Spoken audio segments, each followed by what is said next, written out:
Up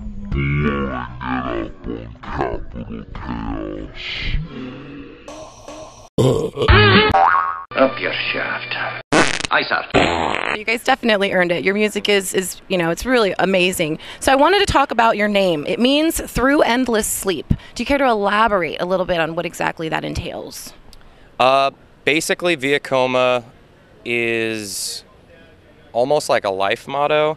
My mom always tells me, like, you need to get more sleep, and, you're always going to function better when you have, like, more sleep, and you're always going to go through a lot more growth when you're sleeping. And basically, that's sort of what at least the name has evolved for me. Okay. And I think that for each one of us, it's sort of a different representation of through endless sleep. And we're always trying to grow as people, and we're always trying to grow as musicians, and we're always trying to evolve like what we're doing and push the limits of just our songwriting and our abilities and all that sort of stuff. And I think that we are very much proactive about, maintaining our name. Mm-hmm. All right. So what does it mean for you guys? Really kind of the same thing. My kind of favorite part about the name is we have a logo that we push a lot of the time in place of our name a lot of the time. Mm-hmm. And it's basically a power symbol that you'll find on any electronics, a Apple computer or anything, with a tree growing out of it with pretty much dead branches, yeah. Which is the power button also means sleep. And from sleep, as Rob described, there's growth. However, growth always will eventually decay, so it's kind of like our own yin and yang. Okay. And just a constant state of growth. And we're always trying to further our abilities. And like I'm always furthering. I'm this crazy guitar gear nut, and I play like 3 amps and a bunch of crazy stuff. Mm-hmm. So I'm pretty much tap dancing the whole show, but. I mean, it's really just what makes me and makes us happy. Okay. So I did want to ask a little bit about the symbol, because to me it looked like a tree growing from the earth, and so I'm glad that you told us what exactly it means. So that's good to know. So now that the album is done and you guys can take a breather and actually relax and enjoy it, what are your plans? Actually, yeah, I was gonna say, this is actually where it really begins for us. That's awesome. After you have a record that's done and complete, it's time to work. It's time to work, yeah. And it's time to get your name out there as much as you can and get as many people listening to the record as possible. And ultimately, that's really what we want to do. We want to have everybody that we can listen to it. And we spent so much time on this that we really are just very excited for people to hear it. And so after Sacramento, you guys have a few other stops, but for the most part, you're just going to be kind of playing gigs and just getting your name out there, networking, and not touring yet, correct? Correct. Okay, because that's really expensive. Yeah, especially in this day and age. Yeah.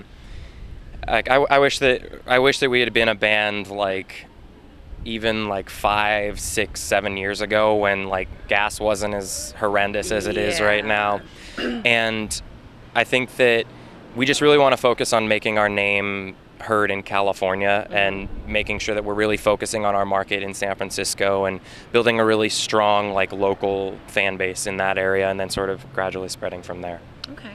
All right. So we'll talk a little bit about the creative process. If you, for example, weren't making music, how would you outlet your creativity in life? What would you be doing? I think it's such a hard question to answer because I'm such a creative person, especially with music. But I think we all kind of have our extra creative outlets just in general. Like I do a lot of graphic design. I do all of our graphic design in the band. And so that's what, I'm not going to school now because I'm doing full-time work, and then that supports this. But ultimately, it'd probably be going to school and trying to do something with graphic design or design in general. I really like it. So. All right. What about you? I really have no idea.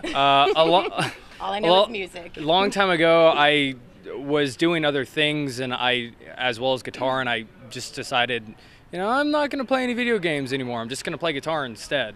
So even when we've had interview questions where they said, oh, well, what do you do outside when you're not playing shows? Well, I spent all night last night just playing guitar on my computer, and just like always researching new gear and new tones, and I really do nothing but that.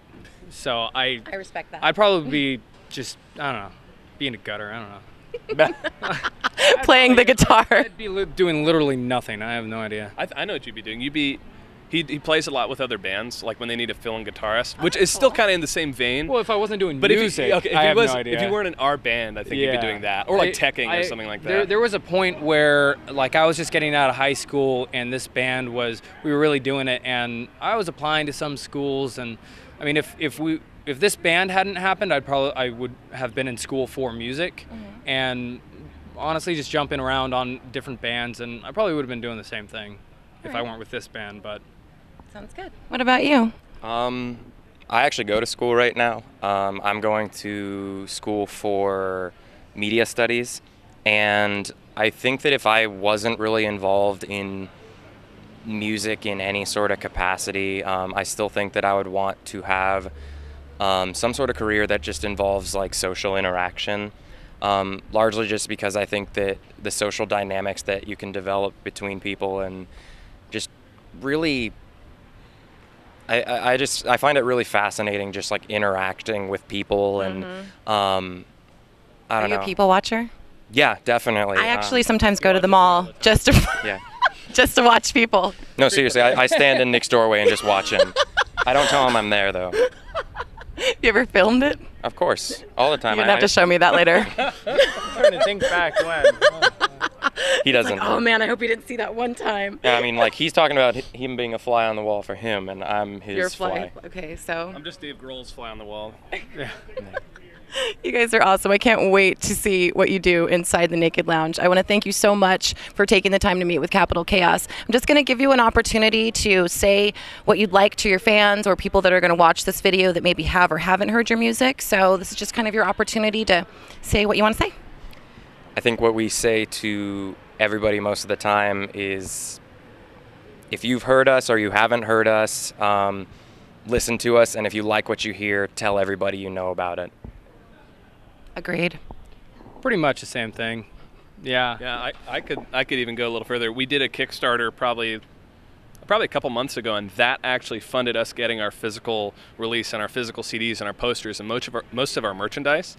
And to everybody who donated to our Kickstarter, thank you, because you're awesome. But separately to that, like, our friends and all of our fans everywhere and our family have just been so supportive of us, and just even when you hear someone just say, "Hey, I love your album," that to us is like, oh, okay, thank you, right? It's just, it makes you know that you're on the right path, and it's so nice to hear even any feedback. So thank you for that. Yeah. I want to thank you guys for making beautiful music for a chaotic world. So you guys can find Via Coma on Facebook, or you can check out their website at viacoma.us. Pick up the new album Figures on iTunes.